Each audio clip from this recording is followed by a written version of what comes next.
We're in Holt, Florida at Emerald Coast Dragaway for Klutch Kickers round 3.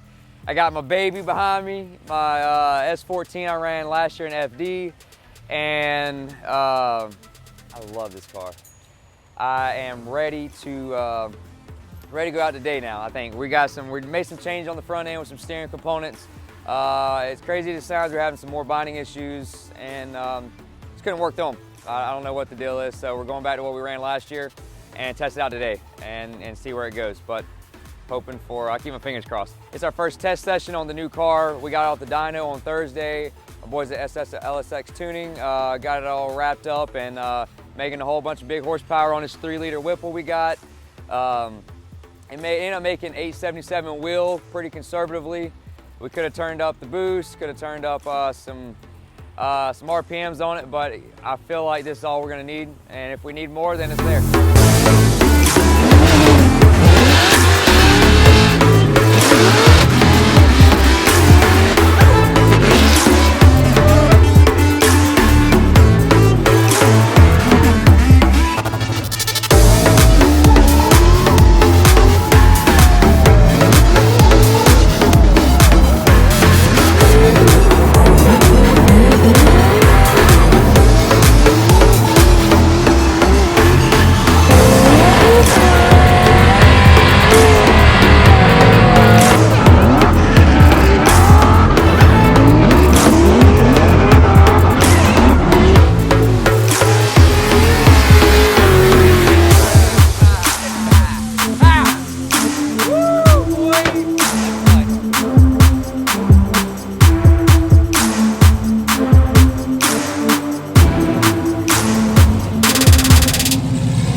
I had this weekend was the car I competed in last year in FD. So aside from the chassis, everything else was brand new.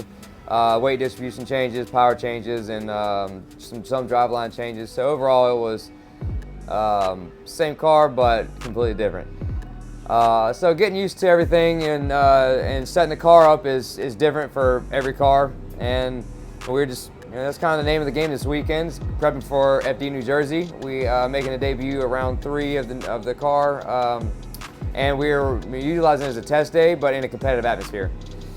So we hit top 64. I didn't have an amazing lead run, and but on the flip side of that, he did. So I was able to have a better chase, get deeper in the zones, and to stay closer to him than he did to me. Regardless, we took the win there. I wasn't extremely happy with how that run went. Top 32 went against my Juku Racing teammate, Kevin Lawrence. I knew it was going to be a battle. Me and him, we were tied 1-1 in battles this past year. I won the first time, and then he won the second time. So we went at it, and again, I wasn't extremely happy with my chase run, but he put on a great lead run, and gave me something to chase for sure. So on my lead run, I knew in order to get the better of him, I needed to throw down a hammer of a run, and I just pushed the car past the limits and over-rotated on my lead. Unfortunately, but that's the name of the game. Kevin killed it. He had a good lead run, and I knew I needed to top that, and I pushed it a little harder than I was comfortable with, I guess, being in with setup, I guess, and yeah, just didn't pan out how I wanted it to. All good though. We had a You know, we had a positive weekend with the chassis. You know, we ended today. As soon as we get back to North Carolina, we're leaving on Wednesday to go to FDNJ, New Jersey. So we only had a few days downtime. So it didn't tear up anything. It's been reliable all weekend, and that was, you know, some of the crucial or key aspects we want to take from coming to Klutch Kickers round 3, and we did. So all in all, solid weekend. Yeah, all right, name of the game is Jersey. FDNJ round 3, and we're gonna bring it. That's it. New chassis, old track for me. I don't say old track, but running, same time running here. Got the advantage going in. See you guys there.